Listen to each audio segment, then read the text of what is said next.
Chris Copeland, welcome to Head on Fire. Thank you for being here. Oh my gosh, Don! Thank you so much for having me. I'm super honored and so excited that we finally got it done. We I'm finally so made it excited happen. too. You know what? I'll Oh guarantee man, you that most everybody listening to this show right now knows your work, but they might not know you. So, for people who don't know you yet, who are you and what is it that you do? yes. My name is Chris Copeland. I'm a Chicago boy, born and raised Chicago, Illinois, and I have been, however, though my new home, Los Angeles. I've been here for almost 16 years now, which is crazy to hear. And I am a director at Dreamworks Animation. Well, that's what I do for my job. I am a dad and a husband and a brother and a son of an amazing mama. So yeah, that's a little bit about me. And I've been in animation. That's another story. I could tell the story of how I got into animation the day Yeah, after I moved absolutely. out here. That's what we're here But for. It's the whole point of the yeah, show, yeah. actually. So I've been in it for 15 years. Started as a storyboard artist and moved up into directing. Started at Warner Brothers Animation on all the DC animated superhero movies. And worked at a lot of different studios from Hasbro to Marvel to Cartoon Network to Titmouse. Yes, that's the name of a studio. Just Google it later. And Dreamworks. I worked on a show called Kipo and the Age of the Wonderbeasts on Netflix. Directed on that. And then I was on Invincible. My brother and I were on that for a year before coming over to Dreamworks, and now directing and developing feature animated movies. And man, some of the stuff that you've worked on, that Young Justice, that Invincible, some of those Marvel, Yeah, Kipo especially, like that's the yeah, man. kind of thing that gets, really widespread attention. It's the kind of thing Yes. that makes people sit up and take notice. I think we've really had kind of a revolution, especially in that like animated space in the last few years. Yeah.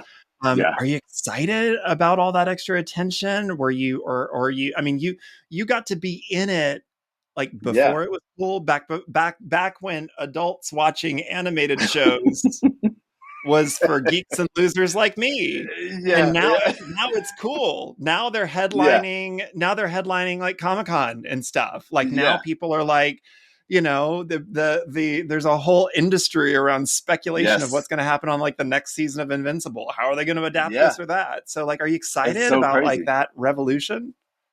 I of course like I think I say it all the time, man. I say, as a black nerd growing up in Chicago, yeah, dude, the homies on the block, they had the dope Jordan shoes on because they were doing all the selling drugs and my eyes, I'm like, I'm just gonna watch Dragon Ball. So like like being in this era where it's like uh blurs are celebrated, nerds are celebrated, and sort of like we can be sort of the cool kids in that way.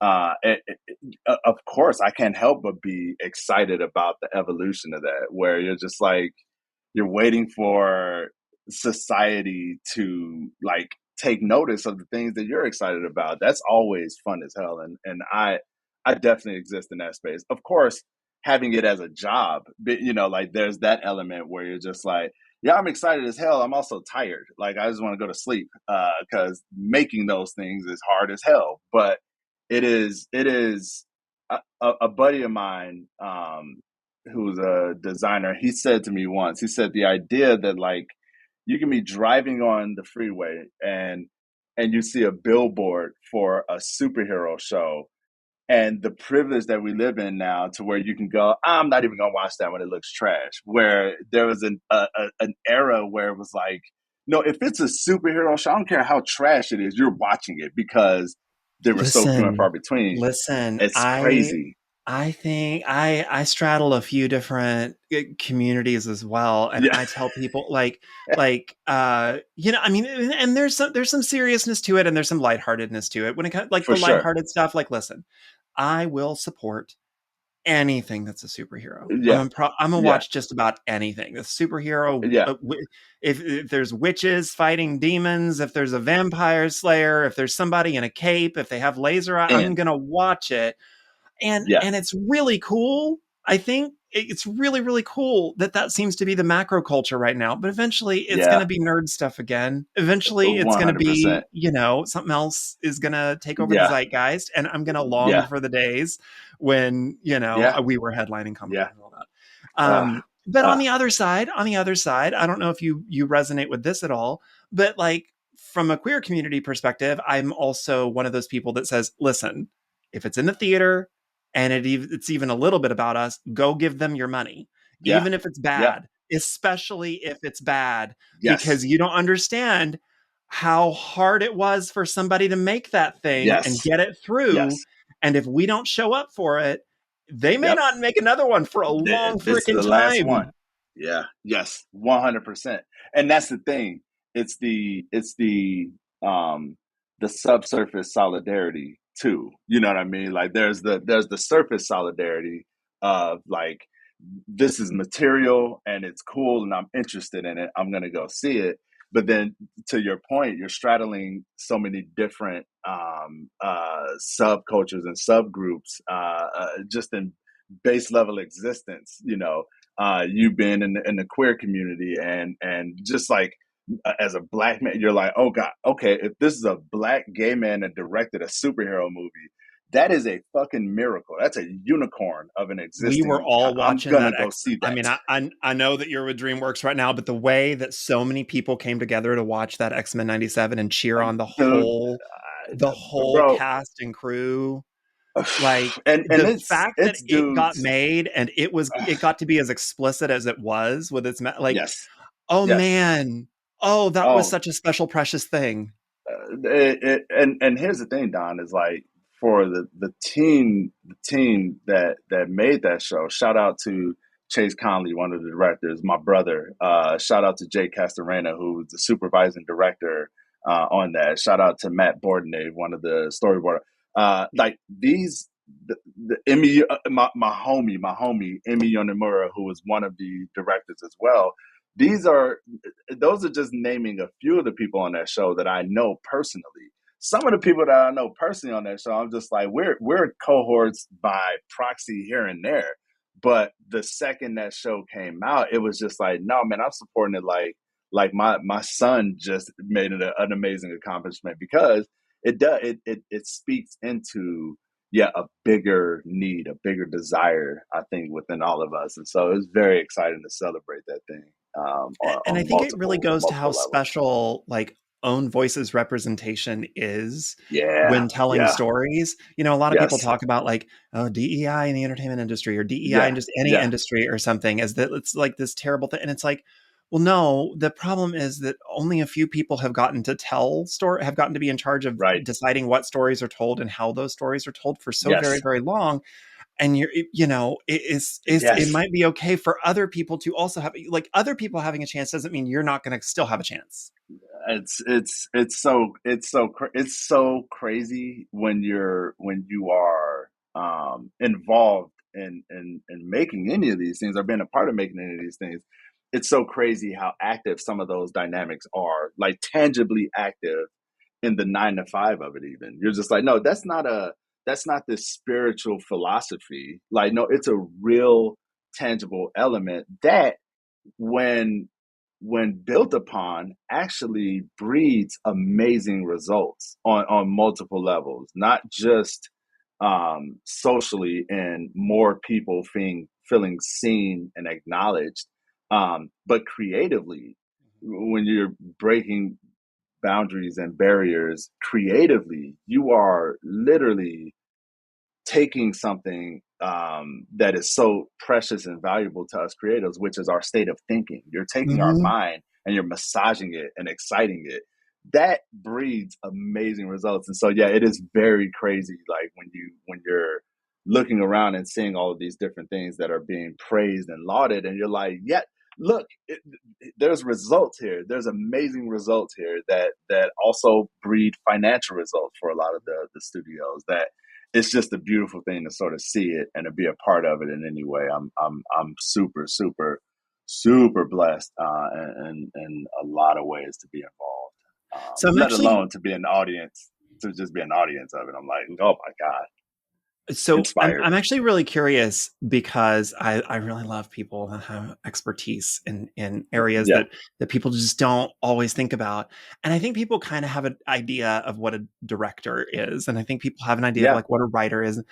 What is the storyboard artist doing yeah. for the show? What's a Oh storyboard man, artist and how do you get good at being a storyboard artist?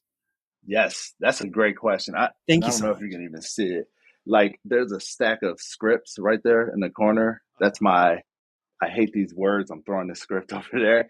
Uh, I point that out because our job as a storyboard artist starts there. Once the writer has written the script out, typically by that point, the executive producer and the showrunner have gotten their read through it. They've given notes and have made adjustments on it. And then comes time for that director. If it's an episodic show, that director then takes that script and they divvy it up. So they'll have on their team, they'll have 3 to 4 storyboard artists, and they will take that script and break it up into page counts to evenly distribute the page counts to each storyboard artist. And sometimes it's uneven, but it's because of the math. So one of the storyboard artists will get 4 pages and the other ones will get 10 to 15. It's like, yo, what the hell is that? But if you read through the script, you'll see that, well, those 10 to 15 pages, these are just talking scenes. And so that's not much. Those 4 pages, that's the big act 3 battle scene. And every character from the whole episode is in there. And this storyboard artist now has to take those sequences and literally draw them out. And so as a storyboard artist, you get your handout, is what we call it, which is all your pages. You sit and talk with your director, and you guys walk through the script. Okay, we're in Act 1. There's a little action moment here that I got, but it's an Act 1 action moment, which means it shouldn't be the biggest action moment in our show because that costs money. Animators overseas have to animate that. Our designers have to design. So you got to pace it out. So you're sitting with your director and you're figuring those things out. And then you literally go and you take those words and you turn them into images. And the way you do that is, if you could see my screen here, I'm drawing on what's called a Cintiq. It's a screen that you draw Hmm. right onto. Oh, And I know. yes, there you I'm go. a Yeah, right. I'm terrible like, yeah, artist, but I'm an but artist. you A know that. terrible You one. know that space. Uh-huh. So yeah, we sit and we have the program that I work in is a program called Storyboard Pro. And Storyboard Pro is like a marriage of like an editing, like Final Cut. It's like a marriage of Final Cut and Photoshop. And so you can draw, you have a little box frame that is the ratio of whatever the show is going to be, the screen ratio. And you can draw your whatever in there, like, oh, I have an idea of this shot, this moment calls for this character to go into this room and find the blah blah blah. So you're drawing your things out there. The great thing about it is the Final Cut Pro element of it is that I can push play on it and it'll play through my sequence and I can stop it and go, oh, right here I actually want that shot to look like this or to look like that. So a storyboard artist, their responsibility is literally to take that script and turn those words into cinematic images. And once we do that, so somewhere here like Dreamworks, we have all of our animators in house because it's CG, and we get it over to our layout artist who puts it into a program and gives it a lot more of that camera finesse. But on TV shows, you are packaging up those storyboards and sending them most of the time. Storyboards, designs, color scripts, whole different thing. You're sending those overseas to your studio that's going to take their team of animators and animate based on the storyboards that you did. So it's literally the first hands that gets to take the turn the movie into a movie by adding the visual, and it requires a lot of different strengths in terms of artistry. You're limited by how well you can draw the things that are in your mind. So Hmm. I draw a lot. I draw too much probably. So, but it broadens my ability to work as a cameraman in a way. And then but then also story, understanding setups and payoffs and through lines and character dynamics and things of that nature. It all behooves you to know more about that as a storyboard artist, and if you want to get into directing um, in the How do you future. know when you've reached a specific point in your own kind of personal artistic journey? I think I follow a lot of, I mean, I think I follow so many people these days who are making a Yeah, career out of, mostly being self-taught. I'm not seeing as yeah, many yeah, people on social media these days that are going to an yeah, art school and then coming away and, getting an yeah, animation. It seems like a lot of people are like on their iPad figuring it out. yeah. Um, so how do you know when you like how do you know, because comparison is the thief of joy, I believe that, but also Yes, you kind of have to yes. be looking around and going, okay, I think I'm about where these people Some are, yeah, yeah, or I don't think I've reached it yet. Like, what, the yeah, person who thinks they're ready, how do they yeah. know? What is there something that they should be looking at or whatever to know that they're ready? And for the Man, person that's who a doesn't think they're ready, is there something that maybe, yeah, I don't know, some hope to give them to be like, maybe you're more ready than you think you are? yeah, yeah, yeah. It is as much to your point. As much as comparison is the thief of joy, the reality is that there is a healthy version of comparison. Yeah. Um, I I would liken it. Another thing that I loved growing up, just for an example, basketball. Basketball was my other love, and Don, I remember. Look, I'm pretty good on the court, especially when I was younger. Like now, at 43, my knees are just like, listen, stop, go sit down and draw. But in my younger days, because we Somewhere grew up LeBron is watching. quaking right now. Quaking. Because he LeBron definitely is looking listens at to this me show. and going, "Yeah, yeah, what a peasant you are, Chris." That's what LeBron is thinking, and is my. But I remember, dude. I remember because my brother, his office is literally on the other side of this wall. Um, but I remember we would play basketball all the time, and we were good. We had a good squad.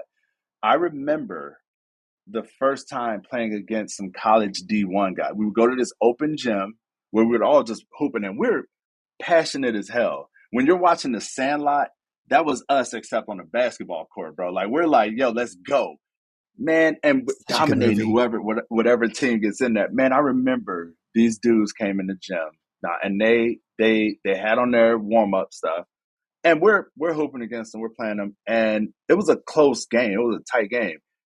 The mistake we made is we started talking shit to these guys. Don, and I'm telling you right now, it's like in Naruto when you see what's the guy in the green, oh god, it's Oh, just see, gonna kill me not now forgetting his there's a name. lot of anime you could have named, but I've never seen that one. He when he takes he's a good fighter, but then he takes off his leg weights one episode. That was these guys after we started talking shit. They took their warm up stuff off, Don, and I'm telling you, it was this realization of like, oh no, those guys, that's that other level. That's that Uh-huh. other level. Uh-huh. I am not going to the NBA. That was that moment of realization for me. I said, there is no way I'm ever, and to compare that to art, going like when you see someone that you're just like, no, that person is executing on a level that is so clearly over there that I'm like, okay, I need that sort of gas for myself. So I think a big part of when do you know is and this is a tough one, just because it's like psychologically being kind to yourself and being honest to yourself. And I think oftentimes we don't understand that those can both be true at one time. You can be honest with yourself and also be kind to yourself. We beat ourselves up. I had to get to a space where I was just like, I can be ambitious and see other artists that are doing things that I dream of executing at a level that I dream of executing at. But I don't have to shit on myself the whole time and going like, you're never gonna do that, you can't do that, you're not gonna da da da. No, no, no. What is that person doing that I admire so much? And once I figure out those little elements and I put it up here, I call it my carrot that I chase Mhm. constantly. It's just a little thing that I have hanging up there, and I just reaching for it, but not beating myself up over not accomplishing or getting it. And so I think a big part of knowing when you're there is when you are dreaming and you're pursuing that dream with the stuff that you're doing, and you're literally going, I can achieve the thing that I'm seeing up here. I can put it down on the paper or on the iPad or on the Cintiq. I think that is the place where you know you've made it, and the caveat to that, no, you've made it, is I go, you know, you've made it to where you need to be at that moment in your life. That's the caveat, because the goalposts will move. It's such a nebulous thing, you Well, know. that's the thing is that, like, when I talk to writers, I'm not ready, or what, they always seem to compare themselves, one, to like the greatest of the greats. Oh, well, Yeah, I'm not, I don't know, no Stephen Stephen King. I'm King. not Stephen King. Okay, well, there aren't a lot of people that are Stephen King. Yeah, And yeah, somehow there's a lot of people that still write best-selling yes, books in a lot of other yes. genres and On make a tidy certain on living. certain on certain Tuesdays, I'm sure Stephen King is not even Stephen King if you That's the ask him on a thing. bad day, you know. And you want, and once you get just a little bit behind that curtain, you Yeah, realize, oh, Stephen King is Stephen King because he shows up every yes, day. I think he still is on a typewriter, at his typewriter like 8 a.m., and yeah, doesn't leave until 5. He treats it like a job. yes. Whether something good comes out, whether he stares at the same 400 words all day, he's showing up and treating it like a job. Did you show up? Are you showing That's up? it. When was the last time you That's showed it. up? How That how did you show up when you showed up? And I think that a lot of people, I see so many people selling these courses. Here's, let me teach you all the yeah. publishing secrets to get a 6-figure publishing deal. I'm going to teach you all the secrets. Oh Give me man. $500. I'm going to teach you the secrets. And the funny thing is, I can't find those people's names on a book cover No, anywhere. no, no. Because if they had all And these secrets, they'd be doing it.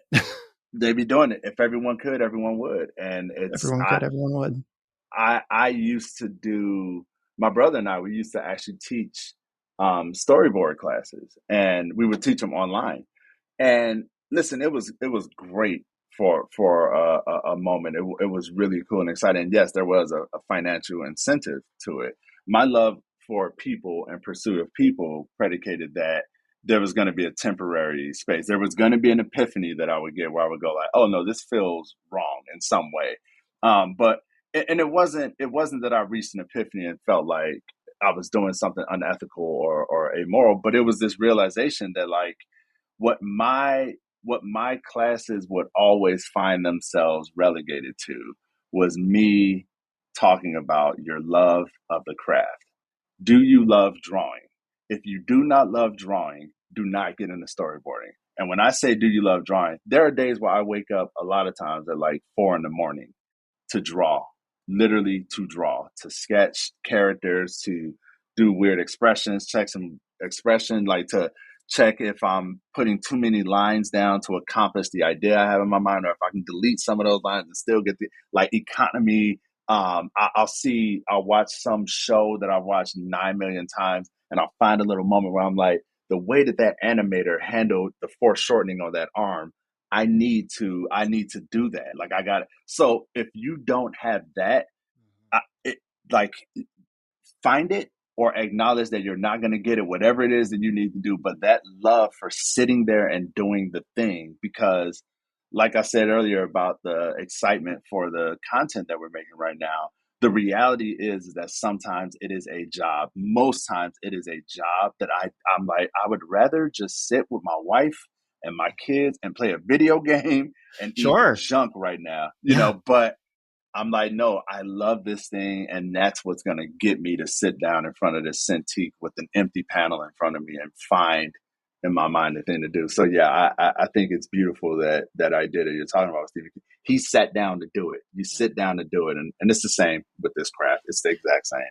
When it just really reminds me that, like, the people that end up being successful are the people, they get their rejection, or they get their bad day, or they have, whatever it is. And yeah, you eat your ice cream and you watch your comfort shows and Yeah. you lick your wounds and then the next morning you're like, I figured it out. I know why that didn't work. I know why it Yes. didn't work. And now I Oh, can fix it. And oh my God. And I like, isn't it a suddenly it's beautiful like, feeling? yes. Oh, But it's like, it's yeah, so you're going to have gratifying. those moments when it's like, I would like to do literally anything else. Why did I choose this? This is the Yes. stupidest career choice I've ever made. Like, why did I say yes? Could I give the money back?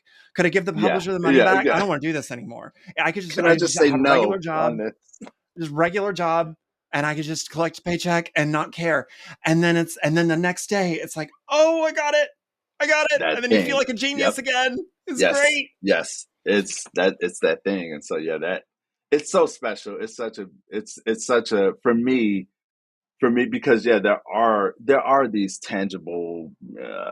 I guess I would call them practical, but they're probably not. They're practical theoretically, but just these things that draw more, understand anatomy, understand character, understand story. There are all these different things, but I came to find this sort of reality in my mind was that I need something that compels me toward those elements, and it was my love for drawing. Being on the south side of Chicago as a kid, and the escapism of imagination and drawing with my brothers, and the pat on the head you get from your mom when you show her something cool. Like I guess I just constantly live for that energy, and it's what brings me to the desk daily. I want to talk about some of the realities of the entertainment industry for a second. Yeah, Maybe some tough love to anybody who's listening who wants to be where you are one day. So, you used to hear a lot of stories about people doing what you did, leaving yeah, and going off to Hollywood, and you got $200 in your pocket, and yeah, yeah, and 15 years later you're a director for Marvel and Image Comics yeah, and yeah, DC yeah. and all of that.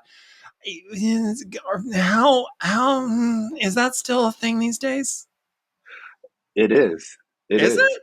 It really Okay. is. Yeah. Yeah, it really is. It is, and but with caveats. It is, but with caveats. And I don't think either of us has the time or the energy to even list half of those What those if I give you caveats five hundred because dollars and we call it a course? Could you give me the oh yeah. secrets?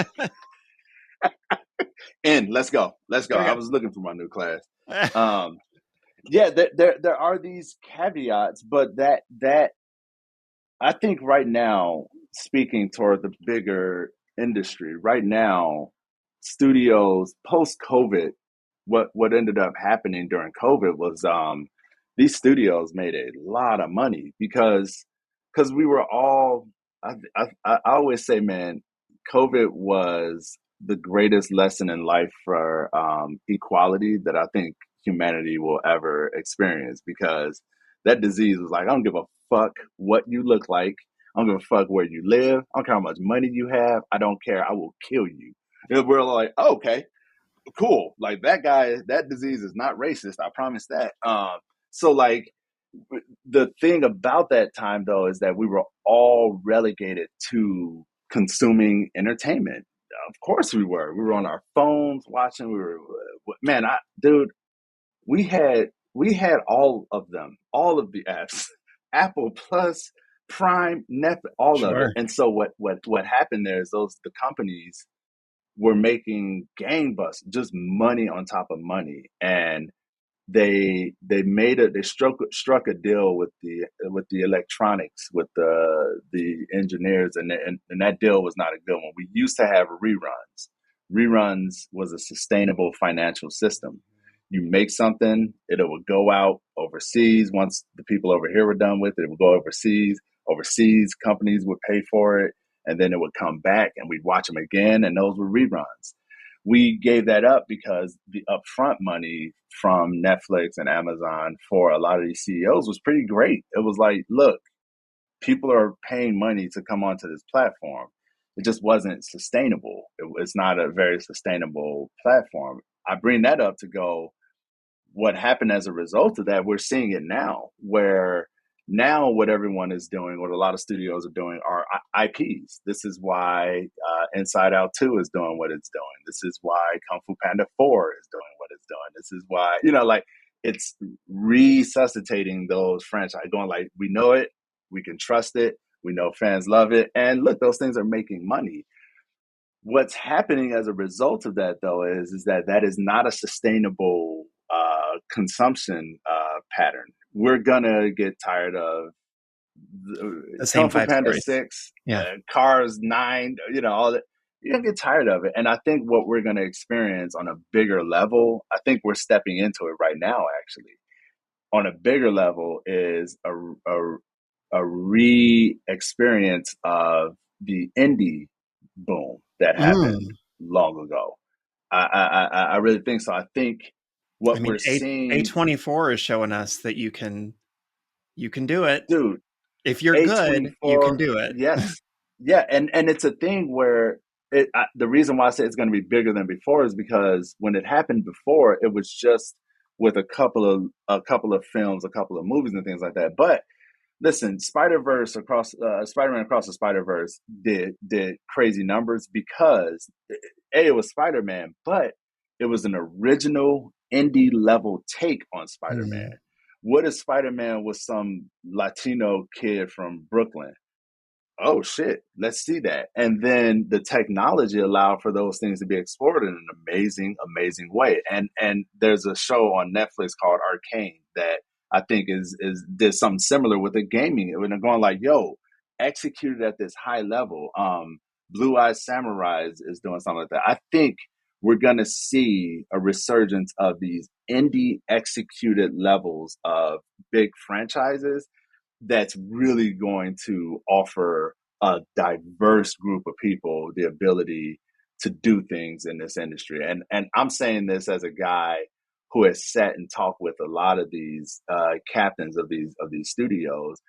This desire to do something fresh, new, and different. I think we're going to see that re up in a big way in the next 10 years for sure. So I say all that I in the agree with space you. of I think hope. my question to anyone on the inside of the entertainment industry right now is, where do you see these stories being consumed? Because it isn't in the Mm-hmm. movie theater these days. Mm-hmm. I mean, or at least Mm-hmm. not as much as it used to be.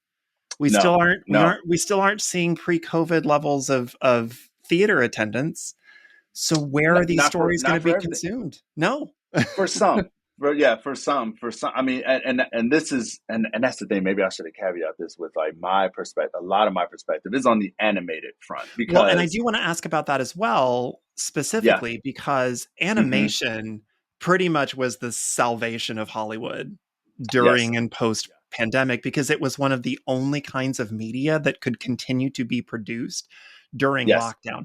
Voice actors for, what was it, Moana, I think that's how long yep, ago this yep, was, were like doing yeah, it in their closets at home. yes, Animators were able to work on things remotely. Like, yeah, animation was the thing that continued to uphold Hollywood. absolutely. But I'm also hearing from some people that animation is not getting that love right now anymore, and It that well is starting to dry up a little bit for we are animation. having to we have another we have a rally the union that I'm in, we have a rally coming up on the 10th next week, where yeah, showing up to negotiate to Yeah, I cry out saw and the go like, voice look, actors. I saw on Jennifer yeah, Hale's Instagram that yep, voice actors are on yeah. strike.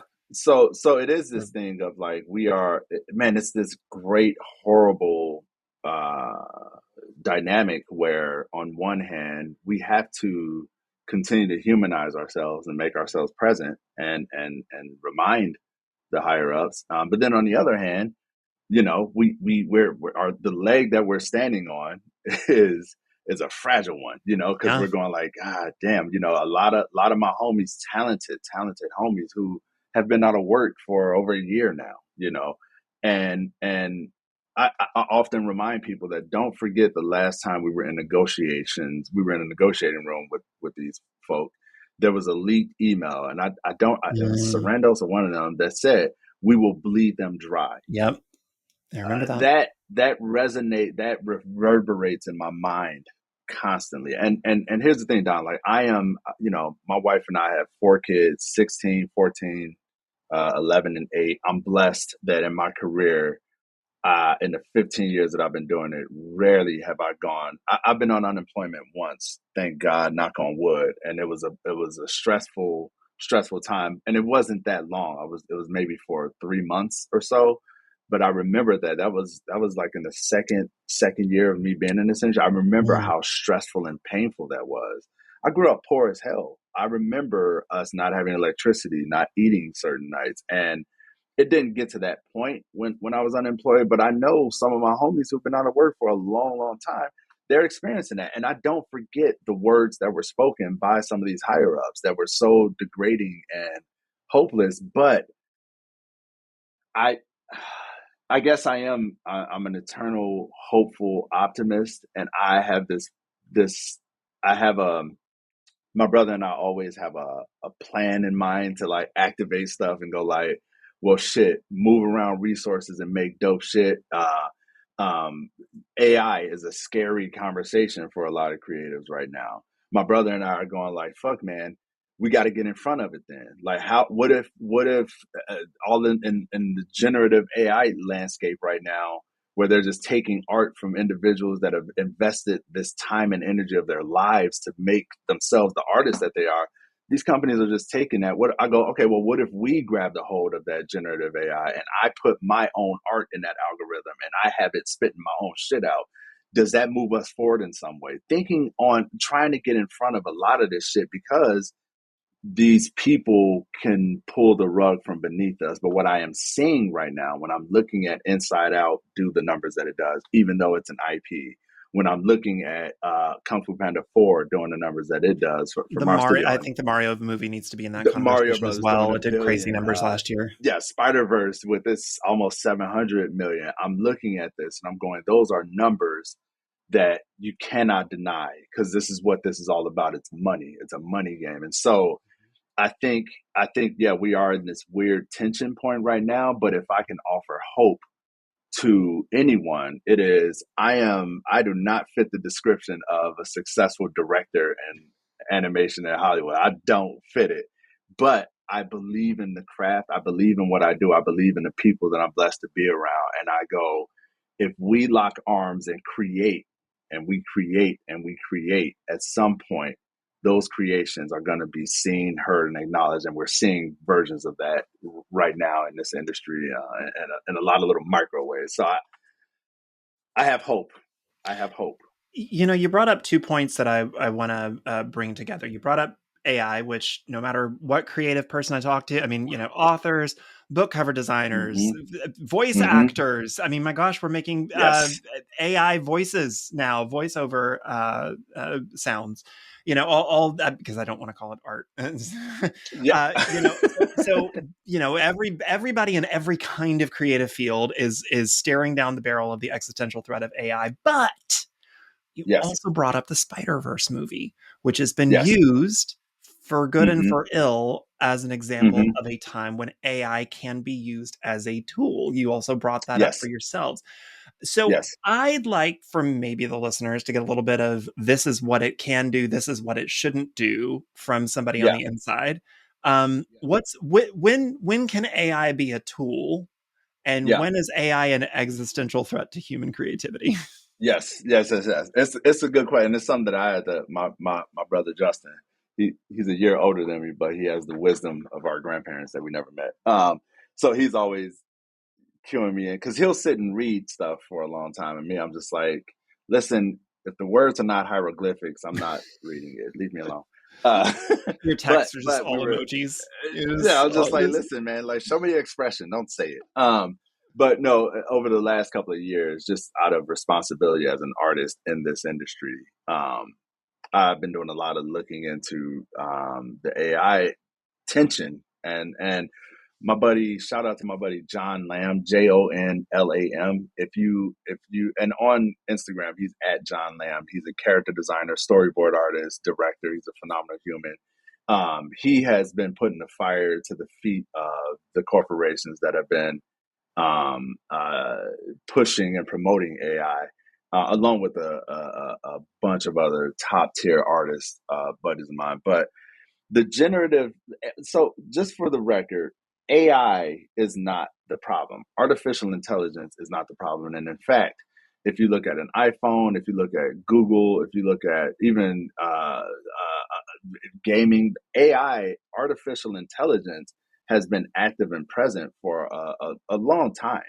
A program that is created to ingest the information that it's given and spit out a result um, that that has been active for a long time. The issue that a lot of artists are that we're running into is not with AI as much as it is this other thing that we know as generative AI, which generative AI does similarly to what regular AI does. It takes the input of information and it spits it out. But generative, it takes information that is not that is for all intents and purposes proprietary to that artist without that artist's permission or acknowledgement, and it takes that data and it builds a separate entity, and puts that entity out. And so it will take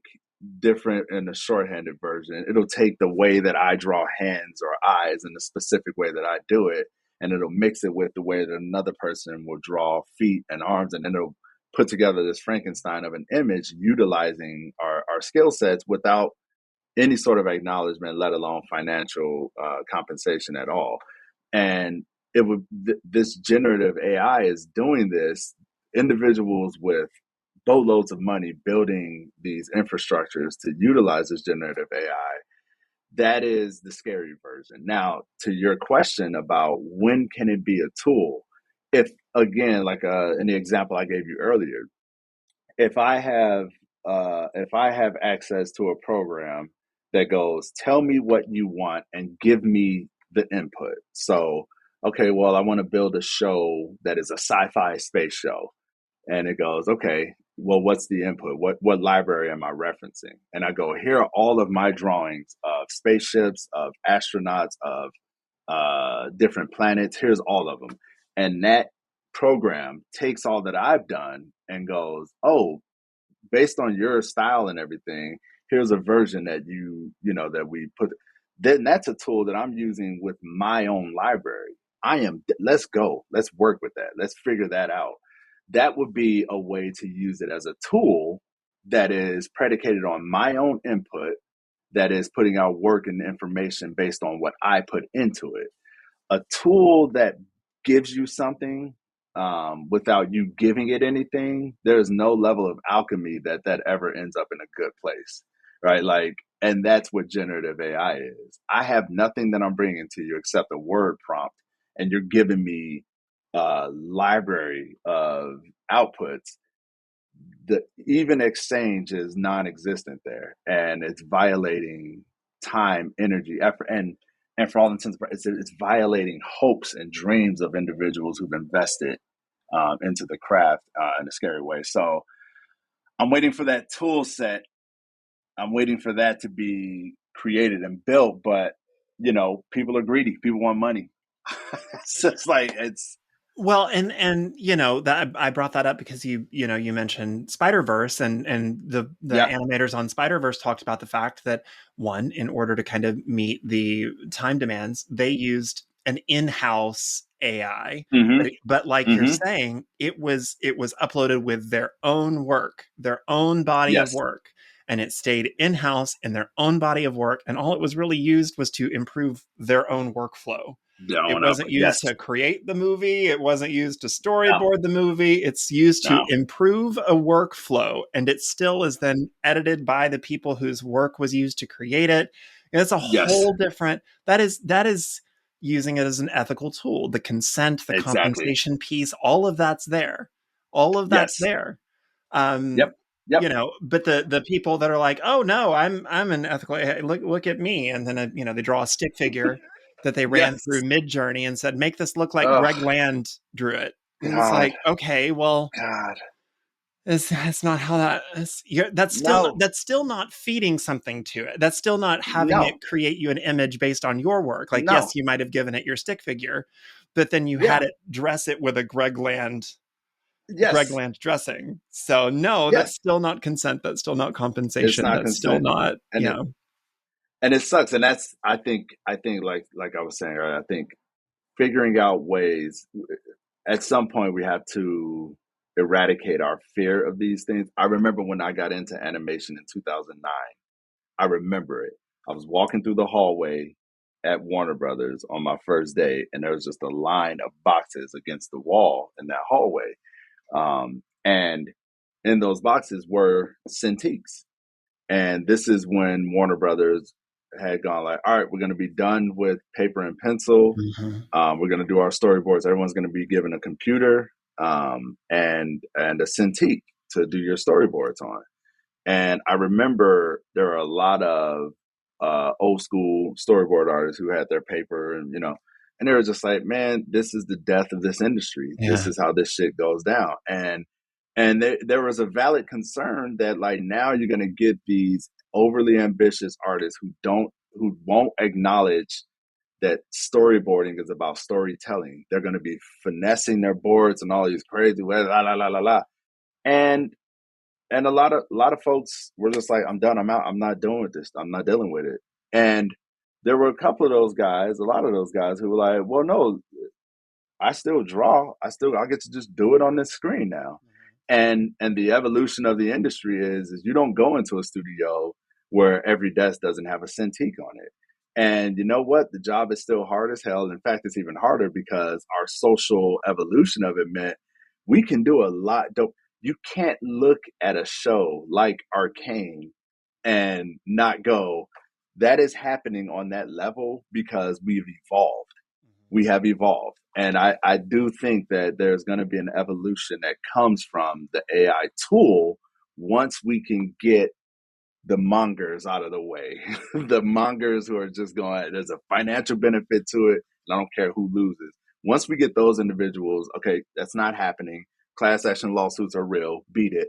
Once we get that out of the way and we're able to really take this tool and do what we did with so many pieces of technology, I think we're going to make some pretty amazing stuff with it. But right now, it's sort of like, let's just keep tiptoeing through it all and let's not be afraid of it, though. Let's figure Will out a way that say we can deal is with it. it not to make it political for a second, but I will say poll not and this isn't a political thing, but polls tell us recent survey data tells us people hate AI. People hate it. They hate opening an app up and talking to an AI robot. They hate being forced to search an AI Yes, robot when they search through yes, Instagram. They hate they yes, people are hating AI. They're hating it real bad. yes, In fact, the stock market is reacting to that. Like all these companies that yes. invested all this money in AI, Amazon saw a dip. Amazon. Yes, Amazon saw a dip. yes, Like all these huge companies that made all this investment in AI are like, yeah, oh, maybe we yeah, shouldn't have done that. Maybe people hate yeah. this. Because it feels like It cringy, feels like you're fringe, talking to a and robot. it does. And I'm just like, I'm like, I don't, I think the horse, like the cart before the horse and all that, Yeah. like there's just, I, I mean, to my benefit, it's funny. My brother and I, we've sat in a few meetings and have pitched shows and ideas and things.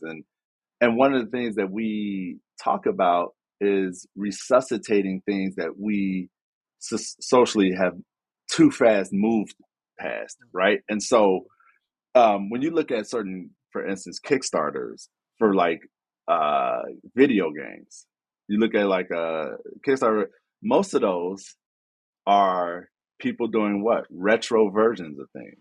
They're going back. They're doing the retro stuff because we're so fucking consumptuous and So many greedy. people are going back We to that move, like side scroll format. Oh god, I miss yes, when stuff side scroll. I miss the what was it, 8-bit or 16-bit or whatever. I'm gonna get uh, it that language 18 wrong. But and that like 16, yeah, 8 and yeah, 16. those Because pixelated Nintendo was 8, yeah, Super like Nintendo was Octopath 16. Traveler, like people like, Oh, oh man. there was a game, I don't know if you ever played Back Donkey when your Kong brain had Country. to kind of fill in the blanks of stuff. And it was like That's, it's and like the that, joy of reading because you get to play the movie in your head and the character can it look like is, what you want her to look like and it and is all of that. happening. Yeah. Yeah. It's Yeah. happening. Yeah. That is, I speak excitedly about that. I'm not anti-evolution of things. No, it's I'm still not. Like, cool. I still I play love it. Genshin It's so Impact. cool. That those effects are Oh cool. my, That's very cool. okay. That the visuals on Genshin Impact still inspire. Like I'm still looking at that and going like they're doing I shit that's just know. not. And it's But on my it phone. is How a, does that work? oh my That's god, dude. witchcraft. And that's the thing. It's that's the thing. It's like we can't rush past these things because there's still a space for them. And I say that as an encouragement. Like for filmmakers, for writers, for creatives, is a lot of times the best stories that we find is when we go back into our experiences that we erased or moved past too quick, and we resuscitate those things and go, oh my god, there was a detail in there that I never even thought of existed. And when you show that to this wide berth of people, this wide, diverse group of individuals, and everyone raised their hand and go, I fucking know that thing. and all of a sudden we're connected.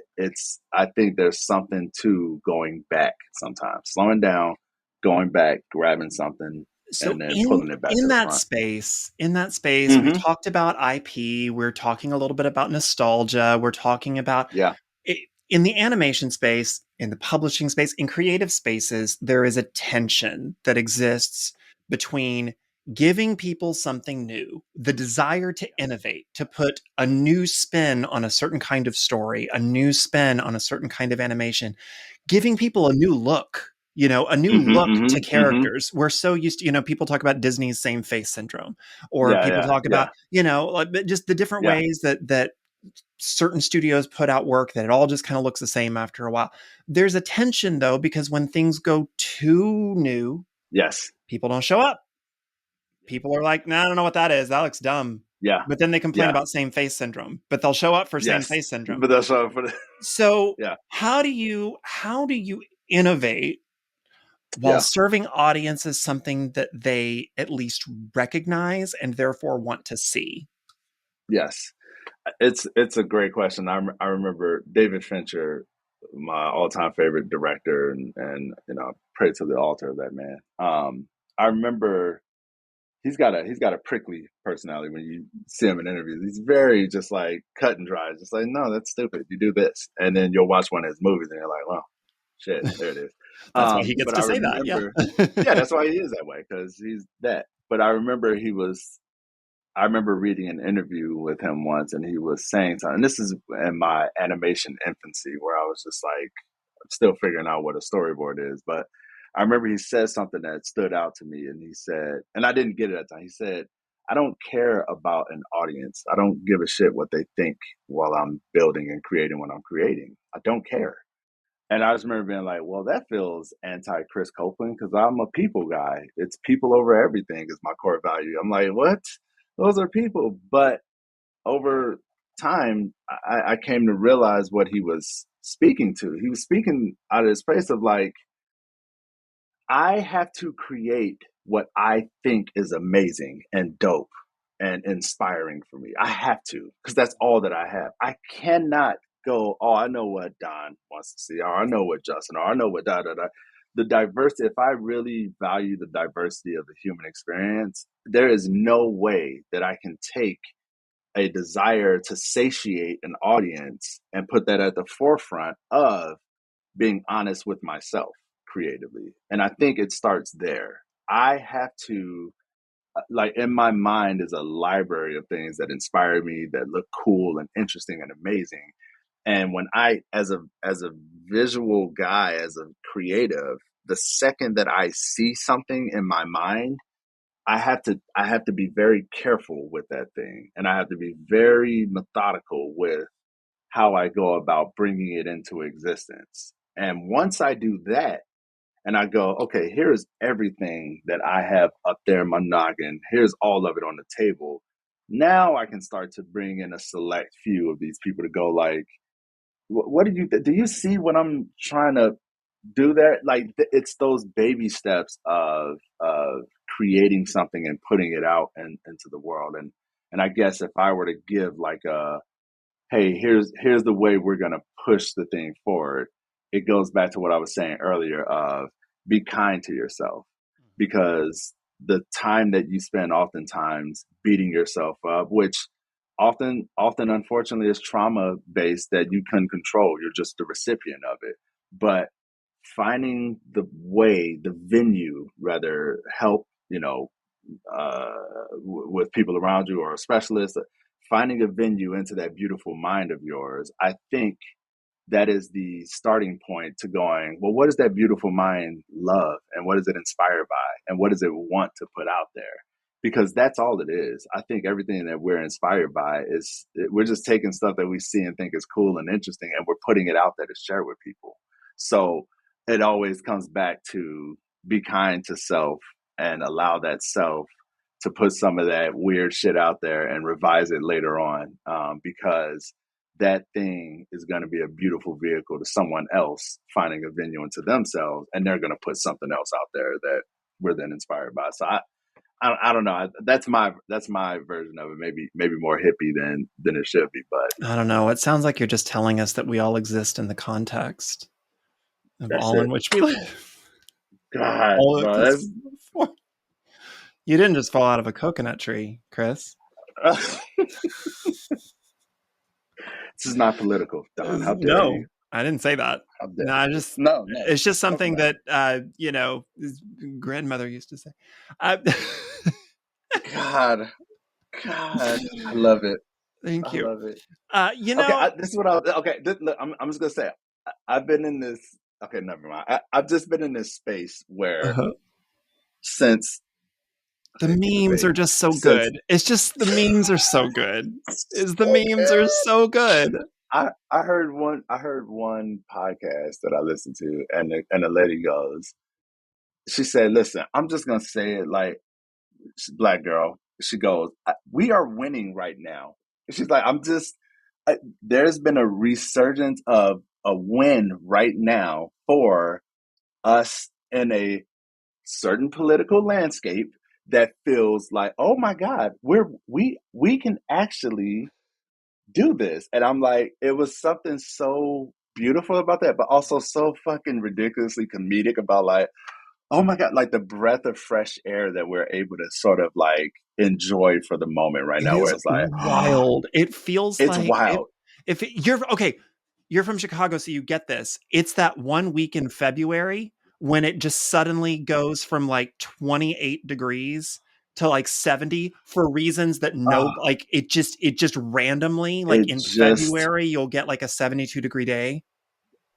I'm telling you, and Don, here's the thing that's beautiful about you bringing that. I have not thought about that Yeah, in forever. yeah. It is a spiritual experience. It Oh is like, man. oh my God. It's Like so it bitterly literally, cold oh, for so many months and then just and then randomly we just a all wake day. up and it's 60. Oh, oh, and then let it happen on like a Saturday when you don't have Oh. school or something. Oh my Oh. God. That so Oh. yes, I'm Yeah. I'm in that vibe on Yeah. a lot of different things right now Yeah. where I'm just going like, no, you know what? And maybe it is hope. Maybe it is some crazy thing like that. And I am reminded of the audacity of hope. There is a sense of that energy resuscitating in the last few weeks. And I'm like, no, not just for socially, but creatively. And I'm Mhm. going, no, no, fuck that, man. Like what we have done, the human spirit, when they really give a shit about each other, the things that we've locked arms and have done historically, I'm just like, I'm gonna live in that shit. I'm gonna Well, live in just that. just to bring it back to an artist and creative perspective for a sec, if you don't feel like the world is about to blow up at any second, Yeah, it is yeah, amazing how much work you yes. can send. Like Oh man, you can get back to your desk, you can get back to your preach. keyboard, you can Yes, draw back. I mean, you can take all that yes, fear and you can channel it into art. But yeah, if you're just doom scrolling and you're just like, oh my god, what if yeah. somebody says something and now we're God, you I, know, I, you I, can break away I from don't that. know who it was. I don't know, and maybe it's something that I made up. But I don't know who it was that said it. I feel like I If it was good, I remember said it.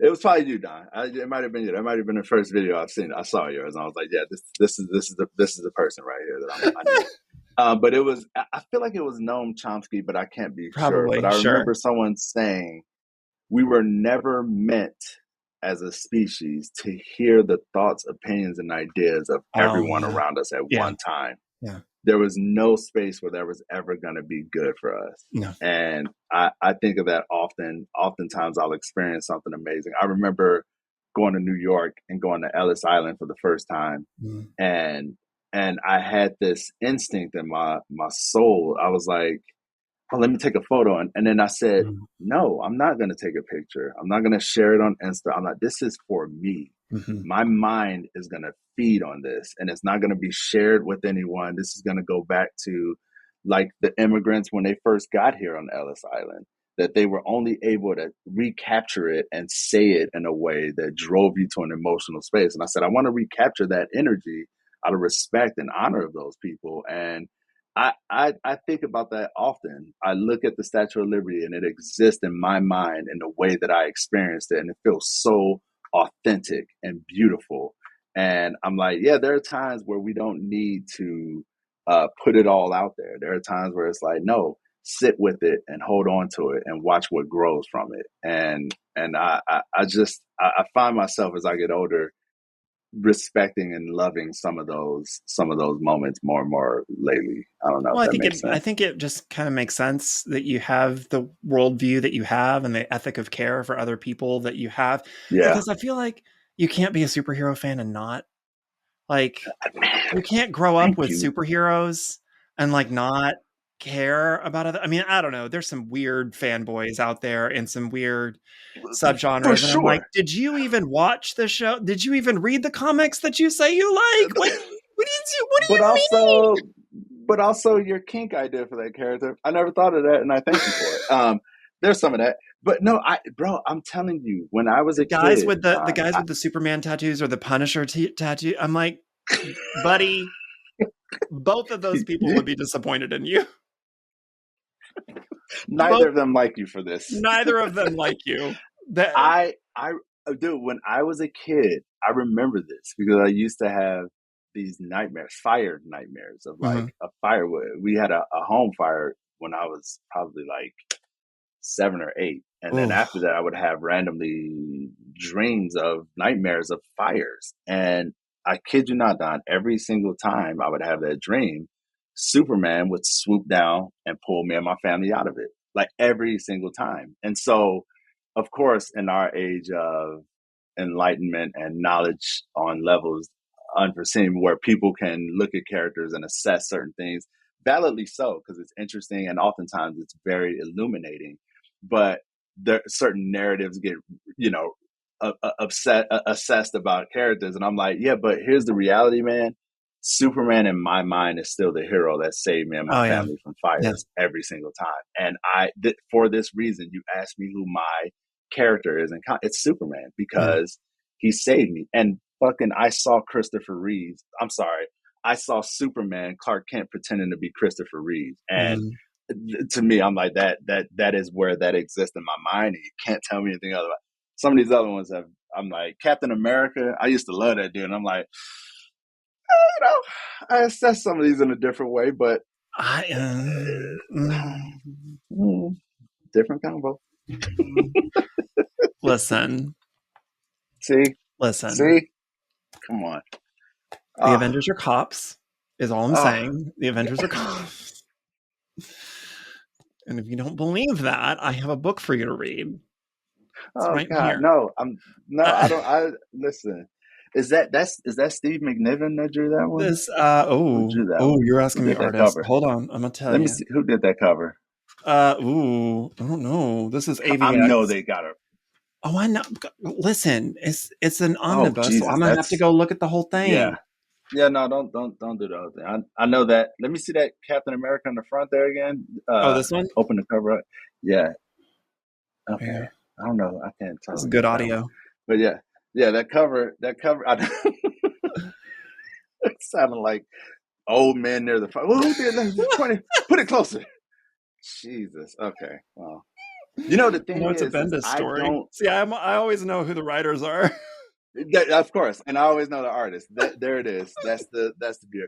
Together we'll do amazing things, man. But Yes, very true. separate, you're gonna write a lot of words and draw a lot of random ass pictures. I do. Um, I want to talk about fans for a second before I let you go. I want to yes. I want to talk about fans. So we're fans. Okay. Before you Yes. do that, man, Uh huh. I'm such a fan of you, Don. Man, Oh, like stop. I no, I'm seriously I'm just a guy. like It's just no, you are a fantastic fucking reflection of yeah. the human. You are a fantastic and your stories and just the way that you traverse multiple layers of like existence in such a beautiful, kind, intelligent, creative way. You really, really, really, really, and truly inspire the hell out of me, man. And I'm super appreciative of you, man. So I got to make that clear.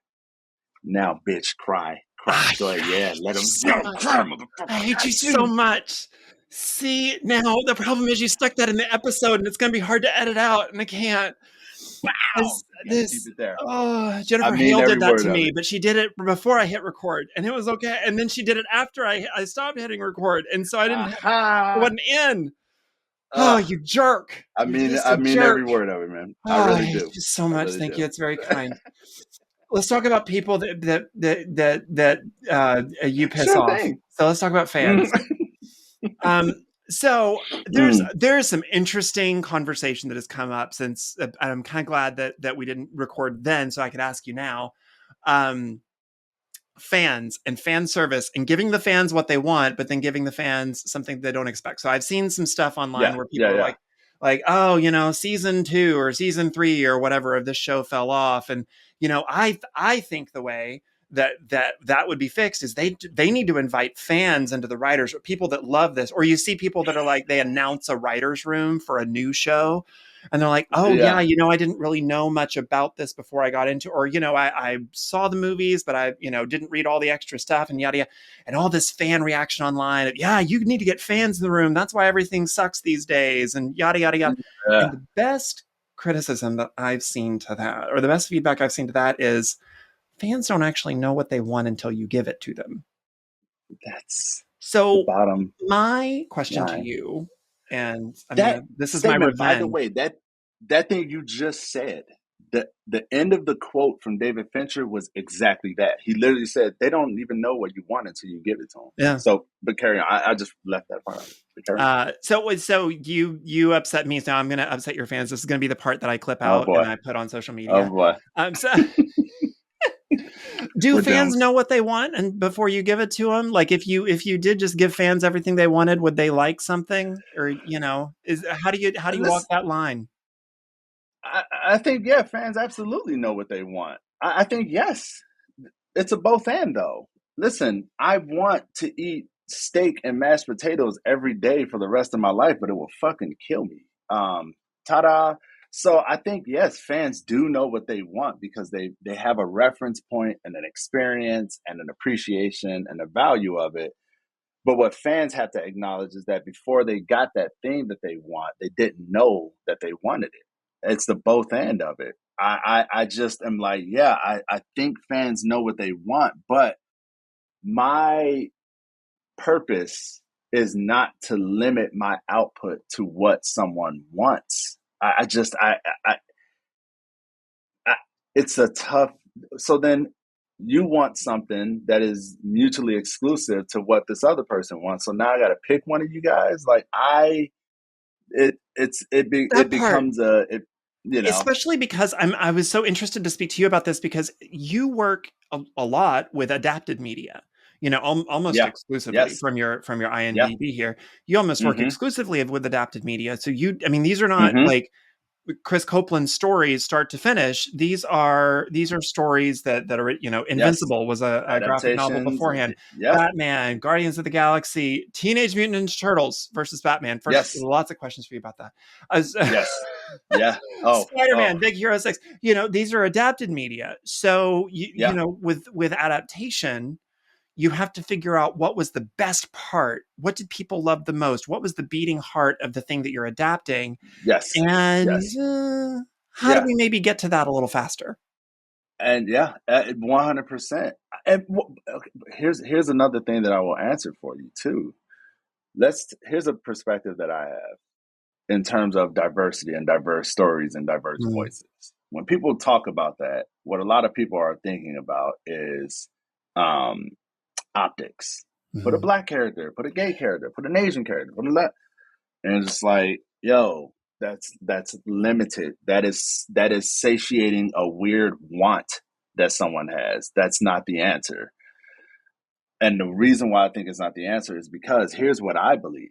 If I took, let's say, the cry out goes, black voices are not at the forefront. We need to hear more black voices. Okay, let me take the Alien franchise, right? And I go, okay, Sigourney Weaver. I'm gonna take her out of there, and I want to put Regina King in that movie. Same script, but I'm gonna put Regina King in that movie. How do I send that into a space that is authentically fresh and new? It's still the Alien franchise, and I posture and I believe that if you actually give a fuck about the people that you are putting into these things, when you actually care about those people, Regina King is a different human than Sigourney Weaver. Very Her true. lived experiences are different. I can take that same exact script and organically, she's going to get to a point in that script that Sigourney Weaver's character got to, and she's going to pick A instead of Mm-hmm. B because she Mm-hmm. is a different person. Mm-hmm. Now we have something to play with. Now we have a new, fresh take on a franchise that you love because this person is going to do something. This so the value of humans and people is not only in what they look like and what they ascribe to. It is no, who are you? Are you really a person? And what did you know? What did you learn? What did you see? And when you come up against this thing, what do you do in that moment? That is diversity in voices. And I believe for me, I am not going to relegate myself to the wants and whims of an audience because I'm going, no, no, no, man.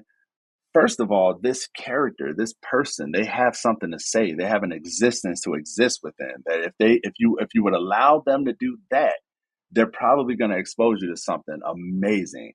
They're probably going to expose you to something that you don't give a shit about. And to that, I would say go on to the next show and watch that. But for me, I am held to a standard of I love people. I value their stories. I value their experiences. And I want to activate as diverse a library of those stories as possible. And so I have to listen to their spirit, to their souls, to their stories, and to their preferences. And anything that deviates from that for the sake of fan service, well, the one of you that I'm saying no to is like 12 of you all that I'm exciting. And I'm going like, if you want me to pick and choose on that, we're gonna have the same shit over and over and over and over and over again, which is also another reason why I don't think AI is gonna go too far, is because Um, it all just looks like a bad fucking artist who needs to learn how to draw hands, if you ask me. So I am okay, just but like, man, to be fair, don't we all suck at hands? that's what I'm Everybody. saying. That's what I'm saying. You don't give that guy a job. That guy doesn't get a job drawing comics if he can't draw hands. What the fuck are every, we doing with every this? everybody every little geeky kid that got their start drawing like on the back of their book cover knows the secret to a good drawing is you Put them in stick their the hands in pockets. their pockets. If you look at my art on my Instagram, and you'll see I draw hands a lot. A A lot of big hands in reason pockets. why I got into the industry is because fools could look at a portfolio, and if an artist is not even trying to draw the hands, you're like, yeah, there's a limit to this execution. I was like, fuck that. I'm there's a painter, Justin Bua. Look that dude up. Does some of the most amazing, fantastic hands you'll ever see, and he's one of my biggest inspirations. And I was like, no, I got to draw hands. But that's what I'm saying with this AI shit. I'm like, that's the thing. You can't figure out. You're just another artist, and that's how you know There was to also an just era swiping in from other the late artists. 90s, early 2000s where a lot of people got to cheat on the lower half of the body because they just gave everybody like flares. Do you remember Oh, that? Where like oh, nobody had to learn oh how to draw an God, ankle at all. You just yes. like the Just give. feet were huge. They had these massive, massive feet, like these giant Yes. shoes and Oh flares. yes. And like Just you just, flares and boot. Yep. Yeah. yep, just That's it. giant That's the cheat. flares and hands in Nah, pockets. man. You can Step draw that game anything. up. That's the list. I said, look, if you want your portfolio to jump out to me, let me see a bunch of hands in there, and let me see some feet. Like, let me see it. And that Gonna sounds kinky, but it's not. right It's there. not. That's it for social God media. Let me damn it. see some hands and feet. Hands and feet. That get the portfolio popping for me. Oh God, cancel this fool. Jeez Oh Louise. man, I do one final question, then I'm gonna let you go. So if somebody wants to Yes. get where you are, somebody's starting in the industry. I'm posting on Instagram. I'm getting some notice. People are figuring. I'm building my following. Yada yada yada. But I want to break in. I think I'm ready to start doing some animation. I think I'm ready to start doing some cover art or something. Yeah. What's that first job somebody needs to go for? Like, what kind of jobs should somebody be looking for? How does somebody even go about, I don't know if the word's auditioning, submitting for Yeah. those kinds Yeah. of roles? Like, where do people start? Like, practical advice. Yes. I will say first of all, um, God bless this season of creative kids that are trying to break in, people that are trying to break in, because There's so when I much was coming talent out up, there. oh my God, man, there's so much talent. So much And talent. well, and here's the thing. There's so much talent, and the guys that you admire that are doing the amazing things you admire, they're on Instagram and Twitter and they Yeah, doom scroll. They I browse. They know. like art. I got in because I was on this website called DeviantArt. This is before Twitter and all this. And I know. DeviantArt sucks now because the super AI supportive and all that trash. But back in the day, it was great because if it wasn't a comic convention, you didn't have a way to interact with the people that were making the decisions. Whereas now, you can post your art, and Joaquim Dos Santos, who was one of the directors on Spider Verse, is a fan of your art, and all of a sudden you have an audience. So one thing that I will say as a practical thing is, yeah, post your progress, post your art on there, and be present on there. Study that. So that's first. Post your art on these platforms. The other thing that I would say is, do a little bit of research. And I know that sounds like, oh God, I just want to draw into the thing, but now there's interviews like this that when I got in '09, that this type of shit did not exist. It did not exist of someone going in depth about what is a storyboard revisionist versus what's a storyboard artist. A revisionist is your entry level position. You're literally taking the storyboard that the director put the notes on and you're doing those notes. So that type of dialogue was not present out there. So jump your ass on that YouTube and stop looking at weird videos of people doing all sorts of crazy shit and actually research the industry that you want to get into, because Mhm. now the information is so available. And then the third thing I would say, like I said earlier, draw your ass off. Draw your ass off. And Write then your draw it back ass off. on Like, again, and then draw it and off, then draw it and back then draw on it back again and on see what it again. looks Yeah, like now. yeah. Get that BBL. I just am like, man, you got to draw, and then it's like, okay, well, what do I draw? Mhm. Well, there's a lot of different things that I can go like, oh, well, draw this, draw like that. People is always easy. Definitely got to draw people, but let's get out of that. Let me give you something super general. Research, be an audience to the things that are being made. What shows are on Netflix? What are the things that people are talking about that's cool and exciting? Study that stuff, you know, study it, look at it. That's how you go like, oh shit, I want to try to emulate that style, or I want to try to, storyboard out a moment similar to that show. So looking at the content, being a wise audience is so pivotal in what we do, breaking in. And definitely when I get on a job, I remember Bruce Timm telling me, you got to fucking hit play on your storyboards. Like, push the play button and look at it and be an audience and go, oh, that looks like horse shit. Let me fix that and change it. So doing that even before you get in to understand what's happening in the industry and how can you bend your style and portfolio pieces to some of that stuff. That's just a smart way to go about it. That would be my advice. Those three things. It's so funny how no matter what creative I talk to, in what facet of a creative field, it a lot of advice comes back to, are you watching or are you reading or are you listening to what is coming out Yeah. now? What's been coming out in the last 2 or 3 years in the Yes. genre that you want to make, in the space you Yes. want to play in? I talk to Man. authors or people who want to be authors all the time, and the last comp that they have for like, oh, it's going to be the next Stardust. It's going to be the next, Yeah. I don't know, Yeah. Carrie or whatever. And it's like, okay, well, that's great. But those references are Cool. many decades old. Are is Yes. what's come out in the last 2 or 3 years that's like, oh well, no, Yes. nothing's like me. And I'm like, okay, listen, Okay. are Well. you reading what's in the genre right now? Are you reading what is being bought Uh, right now? Like, where do you fit in the space? What has been said, and what are yes. you saying that's different? What's your take on Absolutely. this? And if you can't answer that question, in addition to a few other questions I have, like what does your Yep. character want? What's standing in their way? Uh, How are they going to get it? Then maybe you're not ready. And not ready. sometimes people need to hear you're Yes. not ready, and that's okay. That's a You're not kindness ready. to hear. That's a kindness to It's hear. man. It's just it's so. I just think it's so beautiful what can happen um when honesty and care for a person can be existent in one conversation. Like I really care for people who want to do it. But I'm always going to be very honest and very real. And my hope is that I facilitated an atmosphere safe enough that when I'm honest with the person, that they know that I'm in no way ever trying to demean, demoralize, or erase their efforts, but going like, no, no, no. Me saying you're not ready now is not me saying you won't be ready next time we interact. It's, it's the journey. The journey is ever present. So yeah, I'm it's so just glad I it's didn't great. hit 10 years ago. I'm so glad none of this Oh happened to me 10 years ago. God, God. Oh, I would have put out some bro! real If I bad. showed you, oh God, if I showed you, my brother and I laugh often. Like, we were trying to break into comics before we Mm, got into animation, and when I was 16, 17, I'm like, oh, I'm clearly ready. And I look back at some of that art and I'm just like, bro, no, the stuff I thought I was so no. good at. Oh, Oh, I'm so glad I nope, didn't. I'm nope. so glad. I'm so glad.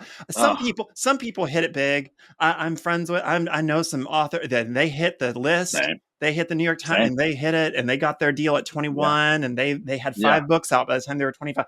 Good for you. I'm Great. so glad it wasn't Kudos. me. I'm Yeah. so glad it It was not would that me because that would have I would have fumbled that so hard.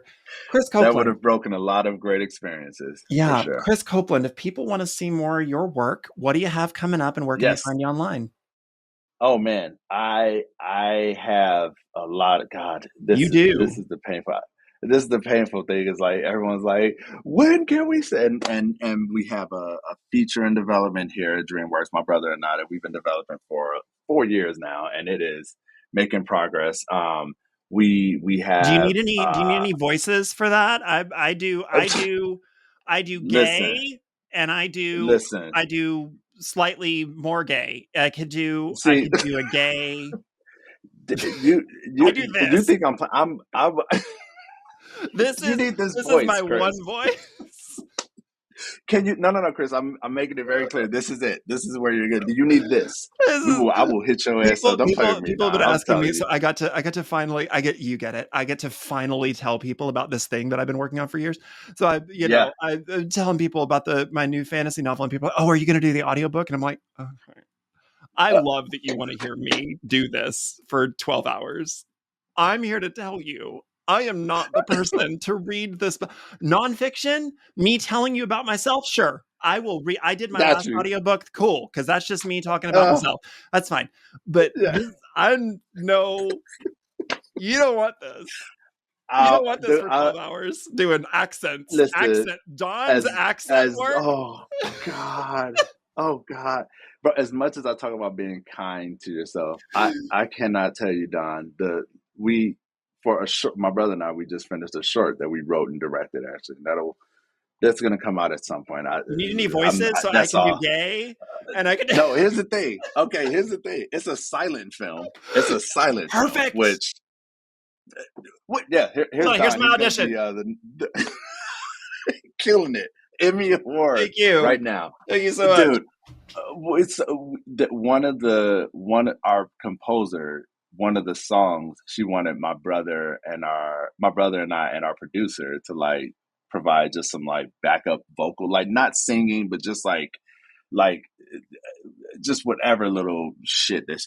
And every time I hear it, I'm just like that the voice of myself.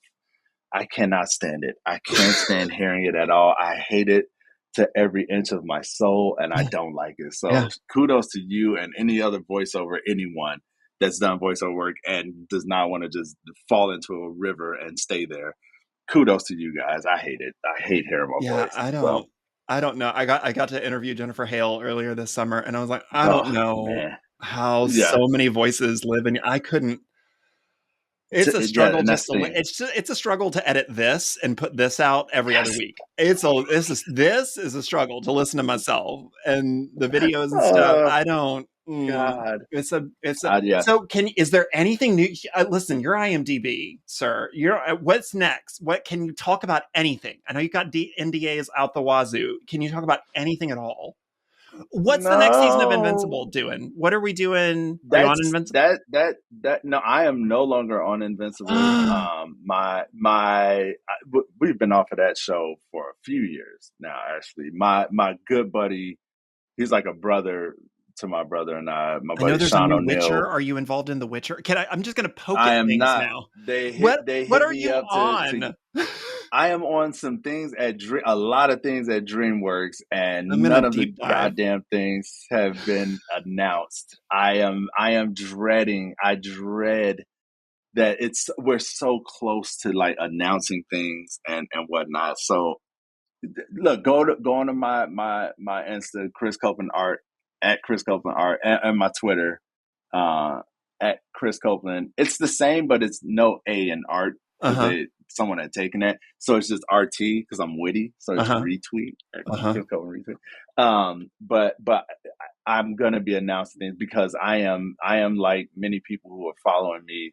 I'm dying to just reveal to people that yes, I am indeed creating. My brother and I are doing the best shit that we've ever done in our lives and our careers. But you know, Uh, the studio tells me what I by can the say. time the movie, by the time the book, by the time of the whatever comes out, and Yes, people finally get to yes, listen to it or read it or watch it or whatever, it's like I'm 5 projects down. I'm Like just over there. what you're reading now is what I wrote 3 years ago, and so that's how long this all takes. So it's like Yes, yeah. it's so hard to keep up in your brain. You, Okay, well then here you go. Okay, I so looking at Chris Copeland Art's Instagram, what'd you think of Deadpool and Wolverine?